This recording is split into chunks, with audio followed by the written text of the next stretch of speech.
ആദ്യ ചുംബനം. ഒരു ഉമ്മ താടാ. ആ വാക്കുകൾ ഓർക്കുമ്പോൾ പാർവതി അവൻ്റെ മനസ്സിലേക്ക് ഓടി വന്നു. അവനെ വലിയ ഇഷ്ടമായിരുന്നു അവൾക്ക്. അവർ 1-ാം ക്ലാസ് മുതൽ 10-ാം ക്ലാസ് വരെ ഒന്നിച്ച് പഠിച്ചവരാണ്. കുട്ടിക്കാലം മുതലേ അവനൊരു അന്തർമുഖനായിരുന്നു. കർക്കശക്കാരനായ അച്ഛൻ ഒരു ഏകാധിപതിയെപ്പോലെ ഭരിച്ചിരുന്ന വീട്ടിൽ ശബ്ദമുയർത്താനോ പൊട്ടിച്ചിരിക്കാനോ പേടിച്ച് വളർന്നതാണ് അവൻ്റെ ബാല്യം.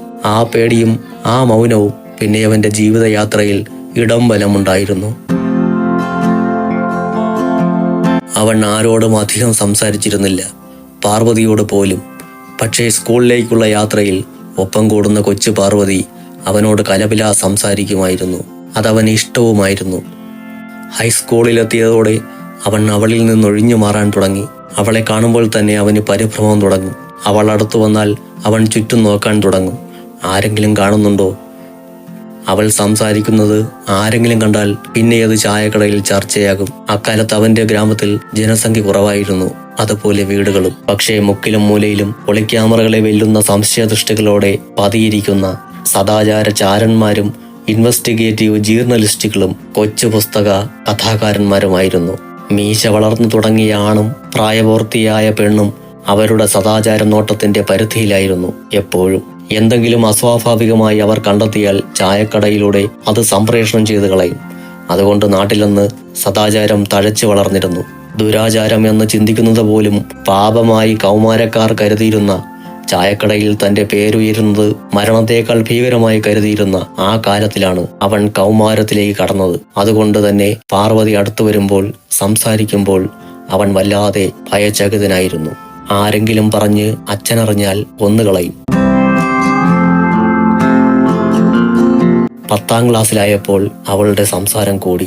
പാർവതി അടുത്തു വരുമ്പോഴേ അവന് വിറയല് തുടങ്ങും. അവൾ സംസാരിച്ചു തുടങ്ങുമ്പോൾ ഭീതിയോടെ 4 ചുറ്റും നോക്കി കൊലമരത്തിന് ചുവട്ടിലെ കുറ്റവാളിയെപ്പോലെ അവൻ പകച്ചു നിൽക്കും. അവളോട് എന്തെങ്കിലും ഒരു മറുപടി പറഞ്ഞതായി അവൻ ഓർമ്മയില്ല. ഇല്ല, അവൻ അവളോട് സംസാരിച്ചിട്ടേയില്ല.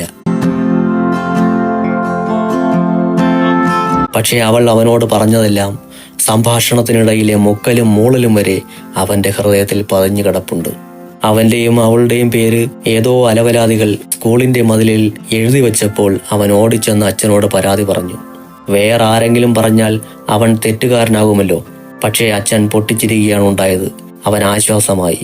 അച്ഛൻ അവനിൽ അവിശ്വാസമില്ല. 10-ാം ക്ലാസ്സിലെ അവസാനത്തെ സ്കൂൾ ദിനം.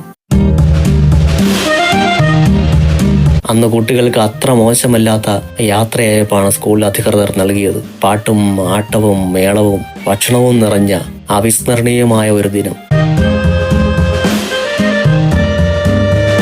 ഇങ്ങ് വാട എന്നവൾ വിളിക്കുമ്പോൾ കണ്ണോട് കൺമതെല്ലാം തലൈവ കൺകളുക്ക് ചൊന്തമല്ലൈ എന്ന ഗാനം സ്റ്റേജിൽ മുഴങ്ങുകയായിരുന്നു. ആഘോഷം മനസ്സിലെ പ്രണയത്തെ ഉദ്ദീപിപ്പിക്കുമല്ലോ. വല്ലാത്തൊരു ഫീലായിരുന്നു. പ്രണയം തലച്ചോറിലേറി കാളിയ മർദ്ദനമാടുകയായിരുന്നു. അവന്റെ കാലുകൾ യാന്ത്രികമായി അവളുടെ പിന്നാലെ ചലിച്ചു. ആളൊഴിഞ്ഞ ഒരു ക്ലാസ് റൂമിൽ വെച്ച് അതിയായ ആശയോടെ അവൾ ചോദിച്ചു, ഒരു ഉമ്മ തരുവോടാ? കിസീസ് എ പ്രോമിസ് എന്നതായിരുന്നു അവളുടെ മനസ്സിൽ. അതുവരെ വിറയലേ ഉണ്ടായിരുന്നുള്ളൂ അവന്. പാർവതി പറഞ്ഞ ആ വാക്ക് കേട്ട് അവന്റെ നെഞ്ചങ്ങ് നിലച്ചുപോയി. അവന്റെ തല പെരുത്തു. ഒന്നും പറയാതെ അവൻ ഇറങ്ങി ഓടി. കണ്ണോട് കാൺമതെല്ലാം. ആ ഗാനം ലഹരിയാണ് ഇപ്പോഴും അവന്. അത് അവളുടെ പേരിലാണല്ലോ അവന്റെ തലച്ചോറ് സേവ് ചെയ്ത് വച്ചിരിക്കുന്നത്. നല്ലതുപോലെ പഠിക്കുന്നവളായിട്ടും പാർവതി 10-ാം ക്ലാസ്സിൽ തോറ്റു. അതെങ്ങനെ സംഭവിച്ചു എന്ന് അവനറിയില്ല. പിന്നെ അവൾ പഠിക്കാനും പോയില്ല. അവൻ പ്രീ ഡിഗ്രിക്ക് നഗരത്തിലെ ഒരു കോളേജിൽ ചേർന്നു.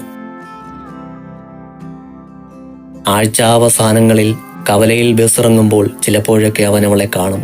പാറിപ്പറന്ന മുടിയോടെ, മുഷിഞ്ഞ വസ്ത്രങ്ങളോടെ. അവൾ അവനെ നിർനിമേഷം നോക്കി നിൽക്കുന്നത് അവൻ അറിഞ്ഞിരുന്നു. പക്ഷേ അവൻ അവളെ ശ്രദ്ധിച്ചില്ല. അവളുടെ കണ്ണിനെ എതിരിടാൻ അവന്റെ കണ്ണുകൾക്കോ വിഷാദം കലർന്ന ആ പുഞ്ചിരി മടക്കി നൽകാൻ അവന്റെ ചുണ്ടുകൾക്കോ ശക്തി ഉണ്ടായിരുന്നില്ല. അവൾ അവനെക്കുറിച്ച്, അവന്റെ പഠനത്തെക്കുറിച്ച് പലരോടും അന്വേഷിച്ചിരുന്നതായും അവൾക്ക് വരുന്ന വിവാഹാലോചനകൾ ഓരോന്ന് പറഞ്ഞ് മുടക്കുന്നതായും അവൻ അറിഞ്ഞിരുന്നു.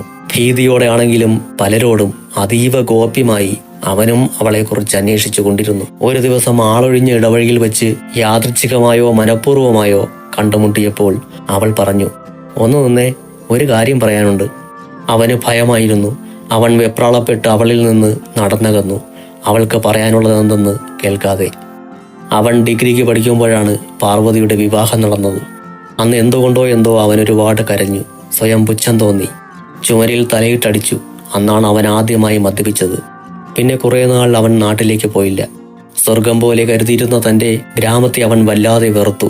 പതിയെ അവൻ അവളെ മറന്നു, തൻ്റെ ഗ്രാമത്തെയും. നഗരം നല്ലൊരു ലഹരിമരുന്നാണല്ലോ എല്ലാം മറക്കാൻ. നീണ്ട കാലയളവിന് ശേഷം പിന്നെ അവൻ നാട്ടിലേക്ക് പോയത് അവളുടെ മരണവാർത്തയറിഞ്ഞാണ്. അവസാനമായി ഒന്ന് കാണണമെന്ന് തോന്നി. തെറ്റുകുറ്റങ്ങൾ ഏറ്റുപറയണമെന്ന് തോന്നി.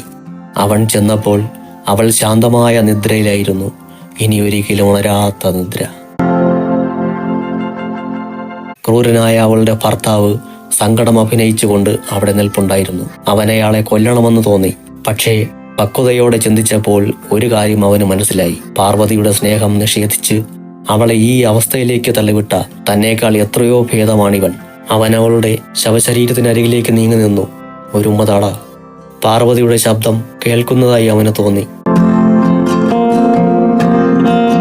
ചുറ്റും ആൾക്കാർ നിൽപ്പുണ്ട്. അച്ഛനുമുണ്ട്. അവന് പേടി തോന്നിയില്ല. അവൻ ചെന്ന് അവളെ പുണർന്ന് നെറ്റിയിലും കവിളിലും തുരുതുരാ ചുംബിച്ചു. പക്ഷേ സമയം എത്രയോ വൈകിപ്പോയിരുന്നു.